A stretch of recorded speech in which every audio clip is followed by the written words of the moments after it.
In the new Cold War, well, the battle isn't fought with armies anymore. It's fought with code. And the soldiers, they're a whole new breed. And lawmen all over the world, they say he's earned his spot on that list. We're talking about a digital plague here, draining hundreds of millions from the system one keystroke at a time.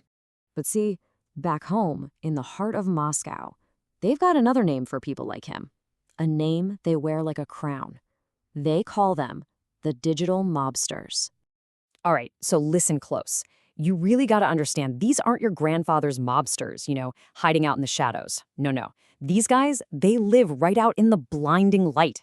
Their fortune, it isn't just about the money. It's a whole spectacle. At the very top, you've got this guy, Maksim Yakubets. He goes by Aqua. He and his syndicate, they call themselves Evil Corp, and they're running a global empire from the basements of Moscow cafes.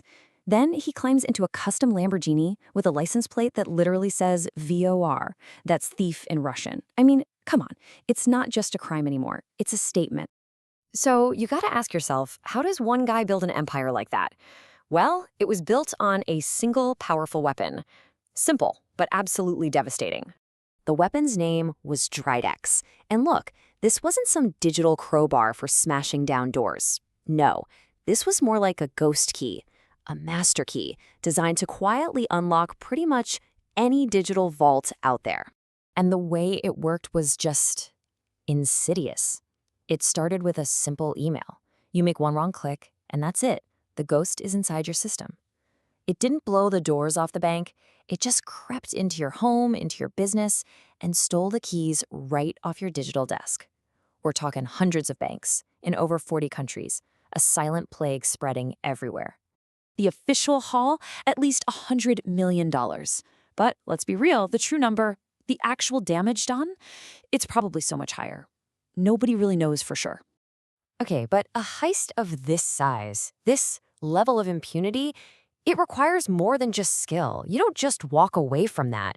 To be that bold, you need protection. You need a shield.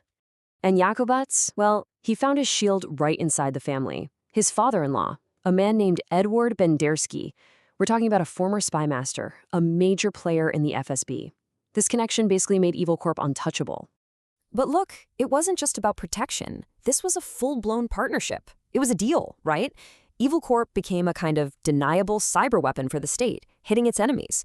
And in return, the Kremlin gave them sanctuary, total protection. They made sure no Russian authorities would ever come after them. I mean, this symbiotic relationship, it created a whole new kind of geopolitical threat. It got to the point where even the UK's National Crime Agency said, hey, this is way beyond your typical state-criminal relationship. So naturally, the West had to respond. They tried to cut the head off the snake. And they came in heavy. We're talking indictments from the US and UK, a $5 million bounty on Yakubets himself, sanctions, the whole 9 yards. The idea was to starve the group of its money, to cut off the cash flow. But here's the thing. The snake didn't die. It shed its skin. Every time a piece of their ransomware got sanctioned, they just rebranded. Dridex evolves, then we see BitPaymer, then Wasted Locker, then Hades. They just kept changing the name to evade the sanctions and keep that money flowing. Still, all that digital money, it's a ghost, right? It's just ones and zeros. To actually spend it, to buy those Lamborghinis, you have to give it a body. You have to make it real. And that's the final, and maybe the hardest step of the whole operation, legalization. It's all about turning that dirty crypto into clean, spendable cash without getting caught. This is the part of the game where a lot of people mess up. This complex wash cycle. Front companies, big real estate deals in the Middle East, even staged casino winnings or forged inheritance claims. They even got into creating and selling NFTs to themselves, whatever it takes to make the unreal real. And this entire ecosystem, it's supported by a really sophisticated underground of services. You can find them on these Russian-language cybercrime forums. I mean, it's a whole infrastructure for money laundering. So when you put it all together, it all leads to a new and, honestly, a pretty unsettling reality. This is what we're talking about, the sovereign criminal, a guy who is protected by the state, totally integrated into the elite, and just beyond the reach of international law. He's flaunting a lifestyle built on a $100 million digital heist. So he's not just a thief anymore. He's a symbol. He's a warning. But, as one veteran researcher put it, even these guys get tired of driving their Maseratis around Moscow. It's a big world out there, but their world, it's gotten pretty small. And it all proves that in the 21st century, well, the most powerful criminals might not be hiding at all.